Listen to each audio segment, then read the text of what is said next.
Une discussion qui repart de la problématique de la postmodernité et que j'ai moi-même utilisée à un moment dans mes livres et que désormais je conteste.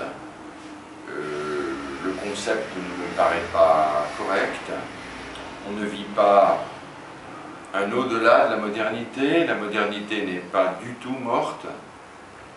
Et au contraire, je pense que nous sommes dans une radicalisation, une intensification, une exacerbation de la modernité, que j'appelle hyper, bon, on pourrait l'appeler ultra, c'est la même idée, avec, pourquoi? Parce que les principes fondamentaux de la modernité, la technoscience, l'individualisme démocratique et le marché, ces trois pôles qu'a inventé la modernité, sont devenus les pôles dominants et qui, au fond,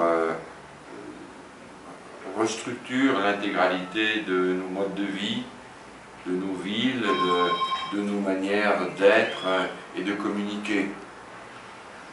À partir de là, on le voit, cette radicalisation, on la trouve évidemment dans les logiques technoscientifiques, on le trouve dans un individualisme poussé à la limite et qui change le comportement des individus, mais on le trouve aussi dans la communication. Le web, Internet, est un magnifique exemple d'hyper-modernité. Chaque année, c'est des milliards et des milliards de messages, d'images qui sont véhiculés par le net. On est véritablement dans une logique hyper, c'est-à-dire qu'il n'a pas de limite. Il est même impossible d'en fixer les limites. Mais on peut aussi montrer cette logique hyper avec la consommation. Une consommation qui fait que de plus en plus les secteurs de la vie quotidienne sont annexés par l'ordre commercial et qui fait que nous vivons dans un monde de plus en plus marchandisé. Alors, cette... Et surveillante. Comment? Surveiller. La surveillance. Ah, la surveillance est un autre aspect, en effet, qui est aussi un aspect, en effet, d'hypermodernité. Alors, à partir de là, j'essaie de montrer les paradoxes qui organisent ce monde de l'hypermodernité, qui est à la fois centré sur le présent, c'est le bonheur, la quête du bonheur, du plaisir, et en même temps qui est très, très anxiogène. Tous les gens sont de plus en plus inquiets pour l'avenir, qu'est-ce qui va se passer. Alors aujourd'hui j'essaierai de montrer ces conflits de temporalité, quand nous vivons au présent, mais on est préoccupé du futur, mais on est aussi de plus en plus tourné vers le passé, d'une certaine manière. Regardez le retour des religions, des traditions, qui se font sous une nouvelle forme. La question donc finale là-dedans, c'est est-ce que cette hypermodernité,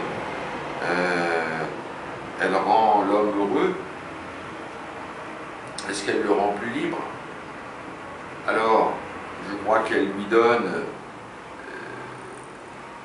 de nouveaux espaces de liberté, indéniablement, notamment dans la vie privée, mais elle s'accompagne de bien d'autres formes nouvelles de servitude.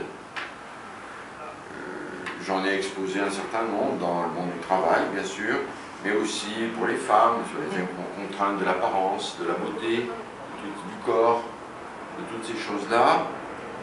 Et il me semble que cette société n'est pas désespérante, pas du tout, elle offre beaucoup de réjouissances, de possibilités de faire des choses, mais je ne suis pas sûr qu'elle réussit très bien en ce qui concerne le bonheur, c'est-à-dire la sérénité, la paix avec soi-même, l'accord avec soi-même.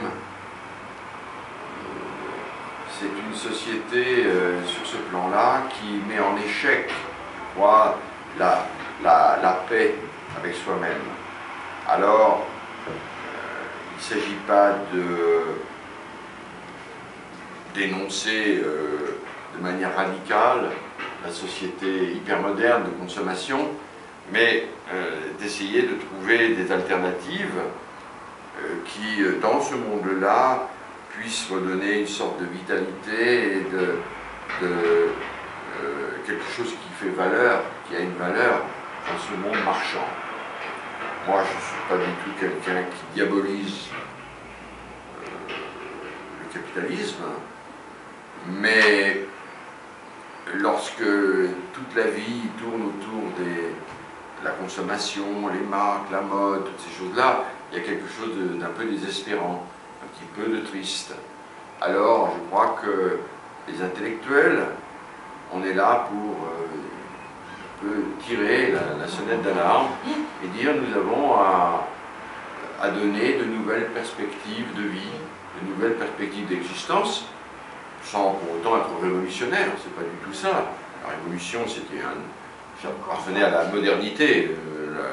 La révolution dans l'hypermodernité, ça ne veut rien dire, alors, à mon avis. Bon. Mais c'est pas parce que la révolution n'a plus de consistance que nous avons à accepter l'intégralité des choses. Nous avons à proposer de nouvelles perspectives, et c'est là où le rôle de l'éducation, les familles, l'université, l'école, la culture ont un rôle, pas un rôle révolutionnaire, etc., mais un rôle pour la qualité de vie de l'existence.